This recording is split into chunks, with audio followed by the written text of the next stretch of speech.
នេះខ្ញុំបង្ហាញជាមួយនឹងពទ្រាក្របធំរបស់យើងបងបងទាំងអស់គ្នាសម្រាប់ពទ្រាក្របធំយើងមិនមែនធំកញ្ចាស់អ៊ុងអែទេបងបងអើយຂនាតគឺធំជាងមេដៃដោយបងអូនធ្លាប់បញ្ជាក់ក្នុងវីដេអូម្ដងហើយម្ដងទៀតអញ្ចឹងណាបងបងទាំងអស់គ្នានាងមើលបានធំជាងមេដៃរបស់អ្នកលក់មេដៃរបស់អ្នកលក់វាចាត់ទុកថាធំដែរបងបងទាំងអស់គ្នាព្រោះអីដៃអ្នកលក់នេះអត់សូវស្អាតទេដៃធំចង់ដូចមនុស្សប្រុសអញ្ចឹងបើថាពទ្រារបស់យើងគឺຂនាតធំជាងមេដៃរបស់អ្នកលក់ទៀតណាបងបងណាអញ្ចឹងសម្រាប់ពទ្រាមកកញ្ចប់នេះគឺមានទម្ងន់500ក្រាមណាកន្លះគីឡូសម្រាប់ពទ្រារបស់យើងគឺនាំចូលពីប្រទេសចិនតំបន់ស៊ីនជៀងណាបងបងទាំងអស់គ្នាសម្រាប់សបកកញ្ចប់គឺអលងបែបហ្នឹងណាបងបងណាក្រាស់អលងបែបហ្នឹងបងបងយកទៅលក់បន្តគឺងាយស្រួលលក់សម្រាប់ការបើកកញ្ចប់វិញបងបងអាចហែកតាមធនានេះក៏បានបងបងចង់ហែកបែបនេះសម្រាប់យកថងទុកប្រើប្រាស់នៅពេលក្រោយក៏បានដែរណាបងបងណាអញ្ចឹងសម្រាប់ពទ្រារបស់យើងក្នុងមួយកញ្ចប់500ក្រាមគឺក្នុងពទ្រាខាងក្នុងគឺបែបហ្នឹងជាពទ្រាសម្ងួតស្ងួតបែបធម្មជាតិតែមិនមែនជាពទ្រាសម្ងួតស្រួយទេណាបងបងតិចយល់ច្រឡំថាជាពទ្រាសម្ងួតស្រួយអត់ទេបងបងណាគឺជាពទ្រាដែលស្ងួតបែបធម្មជាតិគឺគេសម្ងួតដែលមិនបានប្រើសារធាតុអីឬក៏មិនបានយកទៅបំពងខ្លាញ់អីដោយអាពទ្រាស្រួយ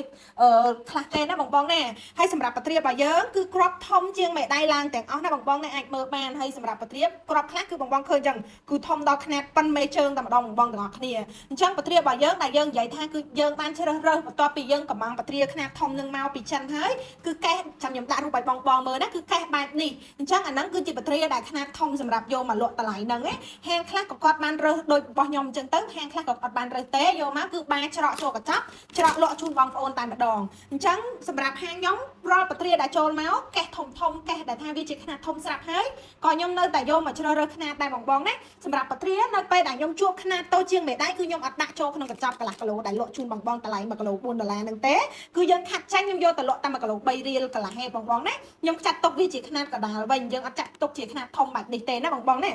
អញ្ចឹងសម្រាប់ពទ្រាដែលខ្ញុំរាប់ចូលជាຂនាតធំបានគឺត្រូវធំជាងមេដៃរបស់ខ្ញុំបងបងអាចមើលបានណាពទ្រាគឺត្រូវຂនាតគ្រាប់របស់វាគឺធំជាងមេដៃរបស់ខ្ញុំអញ្ចឹងដាក់មកលើបាតដៃគឺបាំងចិត្តបាតដៃចិត្តតែម្ដងអញ្ចឹងពទ្រាដែលຂនាតស្តង់ដាររបស់ខ្ញុំគឺបែបហ្នឹងណាបងបងណាពទ្រាហាងដតីភេកដតីភេកផ្សេងអីធំបែបណាខ្ញុំអត់ដឹងទេខ្ញុំដឹងតែពទ្រាពីខាងខ្ញុំគឺធំជាងមេដៃរបស់ខ្ញុំអញ្ចឹងបងបងមុននឹងកំងបងបងស្ដាប់ឲ្យច្បាស់ណាពទ្រារបស់យើងគឺជាពទ្រាស្ងួតបែបធម្មជាតិដែលមិនមែនជាពទ្រាសម្ងួតស្រួយដែលយកចូលទៅអប់ក្នុងម៉ាស៊ីនសម្ងួតស្រួយដ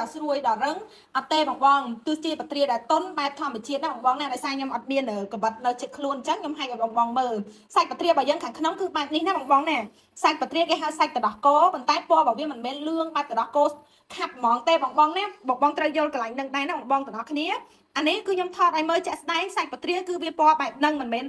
សស្គូឬក៏លឿងរបៀបដូចទឹកដោះគោខាប់យើងហ្មងអត់ទេបងបងណាត្រូវយល់ថាពណ៌សាច់ពទ្រាសាច់របស់ផ្លែឈើក្រៀមគឺវាបែបនេះអញ្ចឹងអានេះគឺសាច់វាឈ្ងុយរបៀបដូចទឹកដោះគោហើយផ្អែមល្មួតឆ្ងាញ់ណាបងបងណាអញ្ចឹងពទ្រាតំបន់ស៊ីនជាងនេះគឺរសជាតិវាឆ្ងាញ់